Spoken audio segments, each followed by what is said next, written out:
Guys, what's going on? I hope you guys are well. I hope you guys are staying safe. I hope everything is good wherever you are.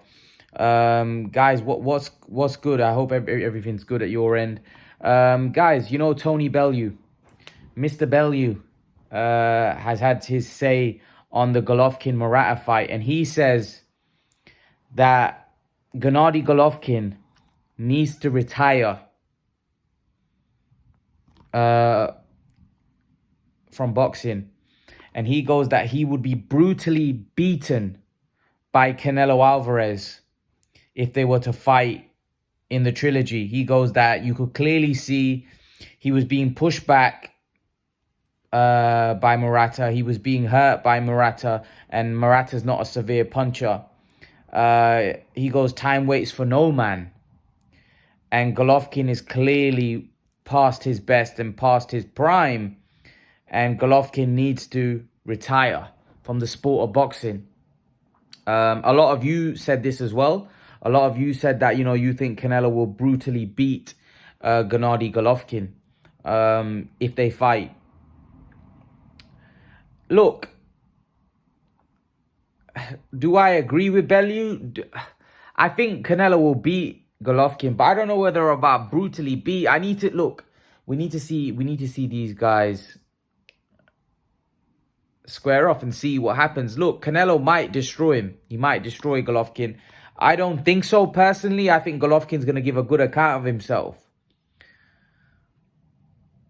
The problem is this is very personal for Golovkin, because Golovkin feels like he's been hard done by. He feels he's been robbed. That's what Golovkin feels. And more so than the money, obviously the money is a bonus, but I think this is deeper for Golovkin. I think this is a lot deeper than what people think. This isn't all about the money for Golovkin. This is a lot deeper. It cuts him very deep because he feels that he's been robbed. He feels that he's been treated badly here. That's how he feels. That's how Golovkin feels, in my opinion. Golovkin feels that, you know what? He's been hard done by. Effectively, he feels he's been robbed.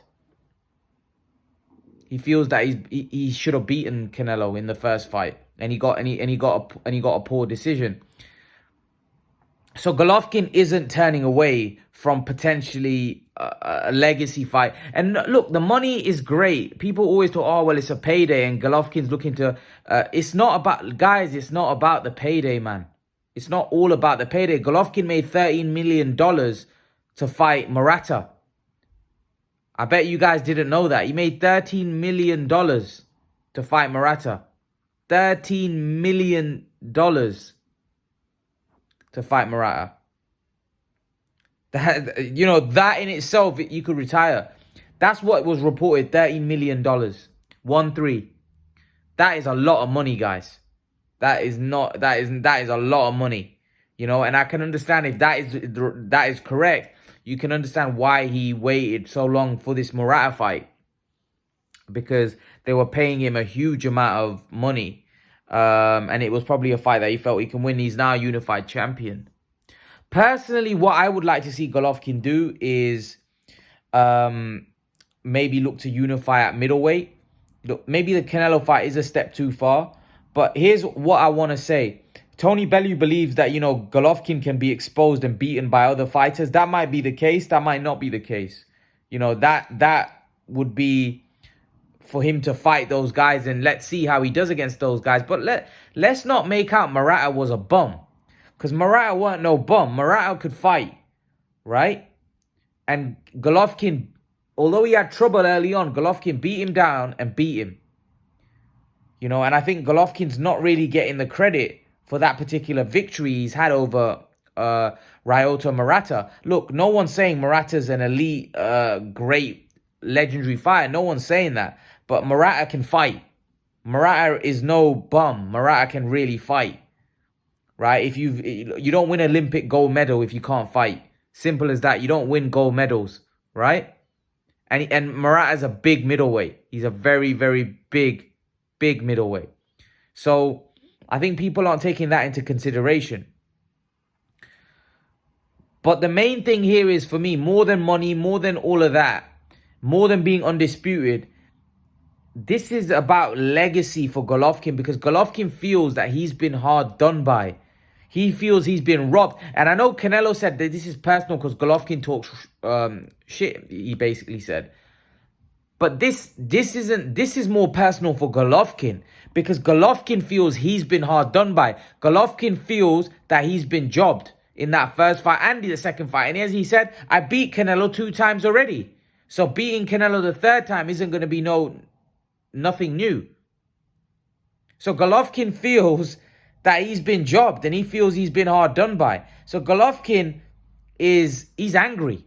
So don't be surprised. Golovkin might go down in this fight, but Golovkin will go down fighting. And here's what I wouldn't be surprised with: the heart that Golovkin's got, with the will, the determination that Golovkin has. I won't be surprised if he goes out and gung-ho against Canelo and he says, you know what, it's me or you. I'm going to take your head off or you're going to take my head off. I think Golovkin might go in with that approach. Now, some of you said, well, if he does that, he gets knocked out pretty quick. I beg to differ, because I think Golovkin's got a great chin. So I don't think Canelo's going to be wiping him out with a headshot, because Golovkin's chin is like a brick wall. So if that fight becomes a trade-off where they're both trading with each other, Canelo's got faster hands, but Golovkin might have the heavier punch. And would that be sensible for Canelo, trading off with Golovkin like that? I don't think Canelo would. I think Canelo's too smart. I think Canelo would get out of the way, use his tricky defense. But Golovkin, for me, has got to make this a firefight. He's got to make Canelo emotionally invested. Not so much talking, but in the ring. Get him to goad Canelo. Because Canelo's the type of guy, Canelo's very spiteful. So when you hit Canelo with something, like I remember when Golovkin was in the first fight, at times it looked like Golovkin was bullying Canelo. He had Canelo on the back foot and he was really pushing Canelo back.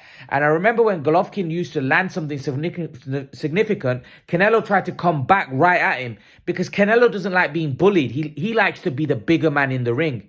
So when Golovkin was bullying him in the first fight, at times, not bullying him all the way through, but at times, Golovkin looked like he was really in control and he was putting a beating sometimes.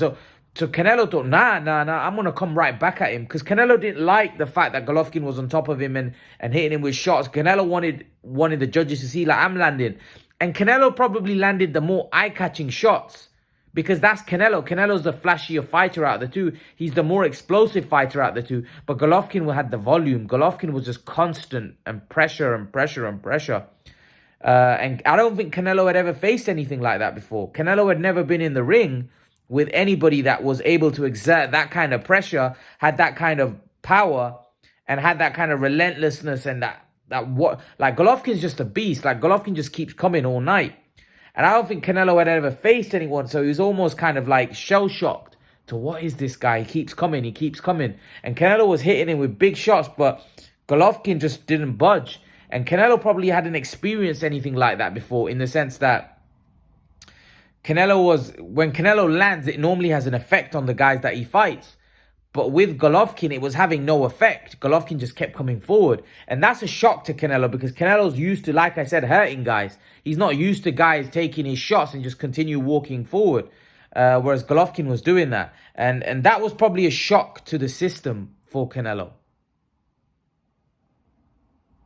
But in this third fight, Golovkin has slowed. Canelo is mentally in a great place. He's feeling himself. He feels he's unbeatable. He feels he's invincible. And it's going to take some beating. So Golovkin's going to have, for me, in order for Golovkin to be competitive or to give himself the best chance of winning, he's got to get Canelo out of his element. He's got to get Canelo fighting with him. He's got to get Canelo going trading with him. Abel's right. Golovkin can't box with Canelo. He's going to get pieced up. If he decides to box with Canelo, he's going to get beat up. He can't box. He needs to just make it a firefight. If he gets knocked out, he gets knocked out. But that's what I believe Golovkin has to do. He has to make this Canelo fight a firefight. He has to make it's either me or you type of fight. And that would give him the best chance of potentially winning the fight. If he doesn't, look, I think Canelo wins, and I've said this. I don't think it's going to be as easy as what some people think. However, I think the Golovkin has only one chance. He has to close Canelo down and make it a fire fest fight. He can't box with Canelo. He can't, show Canelo respect, because we already know if it's a nip and tuck fight, Canelo's going to get the decision most likely, right? If it's a close one. So Golovkin's going to have to push him back, bully him, try stopping him. He's going to have to try hitting him with something big. That's the only way Golovkin's got a chance in this fight. Otherwise, Gennady Golovkin, for me, is going to, he's gonna, if he tries to box like he did with, Rolls, and, he's going to get beat up. He needs to make it a fire fest fight. He needs to make it, he needs to go out there and go after Canelo. Become that vicious pressure fighter that he once was. That's what Golovkin's going to have to do. He can't box with him, or he can't get entangled with the boxing, because Canelo would piece him up. If Golovkin tries to box with Canelo, Canelo's going to bash him up. Because Canelo's too good at boxing at a range, but at a distance, he's a much better. Golovkin's going to have to make this, even though Golovkin's got a great jab, Golovkin's got to use that jab effectively in order to hunt Canelo down. Get that jab in Canelo's face, walk Canelo down. But at this minute, Tony Bellew might be right. Maybe it might be better for Golovkin to retire, because beating Canelo is a tough ask. Maybe fighting an Andrade or Charlo might be a step too far at this point, because according to Tony Bellew, that even lesser fighters than Canelo might be able to beat him. So who is he talking about? Charlo? Andrade? Is he talking about those type of guys? Maybe he believes that even those guys at this point could do serious damage to Gennady Golovkin. So Golovkin, for me, in my opinion, he's not going to turn down the Canelo fight. There's no way he's going to say, I'm not taking the Canelo fight. It means too much to him. He feels he's been robbed in those first two fights, and he feels that his legacy's been hurt. He wants revenge. He wants to go out there, and he also feels that Canelo, in his mind, he feels Canelo was cheating. So he's also kind of peed off from that sense as well, because he felt, he probably feels that this guy could have hurt me. So Golovkin's kind of peed off in many ways. He feels he's been robbed. He feels that this guy's, cheated against him. He just feels that whatever Canelo's getting today should be his, because he feels like he beat him and he got robbed. So that's how Golovkin feels. So Golovkin right now is feeling upset. He's feeling peed off. So he wants you can say he wants revenge. He wants to go in there and he wants revenge with, against Golovkin. So against Canelo, sorry. So yeah, I feel the build-up's going to be quite spicy. I do think the build-up's going to be spicy if Canelo is able to come through the Bivol fight. I do think that Golovkin may even go after Canelo. Maybe Golovkin does something out of character and talks, does some trash talking. Who knows? It'd be out of character for Golovkin to do that, but who knows? Maybe this fight just is so personal and means so much to him that Golovkin may go out of character. Who knows? Let's see. Only time will tell. But leave your thoughts, guys. Let me know what you think in the comment section below. Let me know what you think, and I'll see you guys in the next video. Peace.